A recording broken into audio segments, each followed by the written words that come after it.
Okay, punta tayo dito kila Ate Esther. Tingnan natin kung may tuyo. Wow! Meron ng tuyo. Ayan, ang dami na nilang dating. Panalo. Hello. Ayan oh. Magkano na ang presyo ng tuyo ngayon, sir? 3.5. 3.5? Oo. Ibig sabihin bumaba na? Bumaba na, bumaba. Bumaba na. Tatak. So ito na yung presyo, 3.5. Bumaba na 20 kilos. Ayan, ang dami ng tuyo. Hello. Focus mo sa akin. Gwapong-gwapo ka naman eh. Ayan. Sila ba yung mga may-ari ng pwesto dito? Ay, ng ano? Mga dealer? Ayan. Yan ang muse sa pisto natin. Saan galing po ang inyong mga kalakal, mga miss? Ha? Saan? Naku, imposible. So, 3.5 itong ganito. Ha? Magkano ang presyo nito? 3.5. Aba, mura na, no? Mura na yan. Kanina 4,000. Kahapon, Diyan naman sa pagbablog natin. kahapon, 4,000 ito, ay nung nakaraan. Ano lang to? So, ito ay 3.5 na po ngayon ang presyo. Pero still mahal pa rin, pero walang magagawa dahil ito po ngayon ang presyohan sa oras na to. Okay, so marami ng tuyo. Nung nakaraan, walang tuyo. So ngayon, medyo meron na. Okay? Binigay namin guys. Si Ate Esther. Ate Esther. So ito yung pwesto ni Ate Esther na binag natin nung nakaraan na walang tuyo pero ngayon meron na silang mga stock. Ayan. So still ang mabenta pa rin dito na mura ay ang tilapia. Magkano pa rin ang tilapia ngayon? So, can you imagine 80 pesos ang tilapia, ang pinakamura. At masarap yan sa umaga pagka pinirito. Ayan nga, tayo ito ngayon. So, panalo-panalo. Doon pala So, yan po yung aming labahita. Buti na Ayan. natandaan nyo pa. Ngayon, tinawag ako niya. Buti natandaan nyo pa. So, yan yung labahita Sayang ng pinayad nyo. Mindoro. Ayan, galing. Si Kenneth, nandyan? May kausap. May kausap. Ayan, so ito yung labahita. So, ayan no. So, ito ang from Mindoro. Okay, so ito na. Meron na pala silang daing. Mayroon sila ditong mga kalakal ngayon na dumating. So, back to normal na naman ang bilihan. Ayan. Anong tawag dito, pare? Susay. Galing, ang gaganda oh. Tuwid na tuwid. Ha? 240. Magkano susay ngayon? Pero may-ari na nito. May-ari na. Sold out na to. Grabe no. Okay, nabili na. So ito yung sa pwesto ni Ate Gaga. Talagang maganda ang kanyang susay. Ayan. Hello.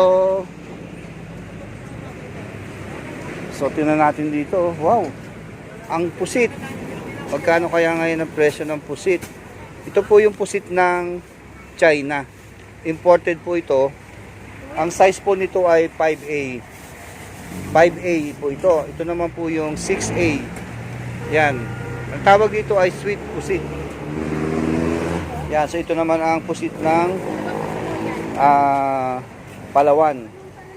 Ayan o. So mahaba siya. Ito naman ang pusit ng Zamboanga. Ayan. So maraming pagkakaiba. Punta tayo kay Ate Gaga. Hello Ate Gaga. Good morning. Kumusta na buhay-buhay? Ayan, si Ate Gaga hindi bumabata, oh. Hindi rin tumatanda. Talagang paano kasi, ang dami niyang kalakal.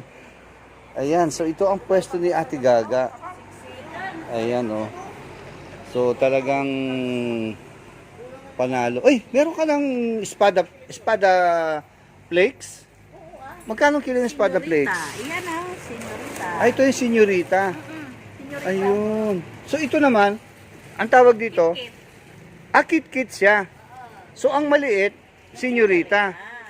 Ayun. So magkano sa kit-kit mo ngayon?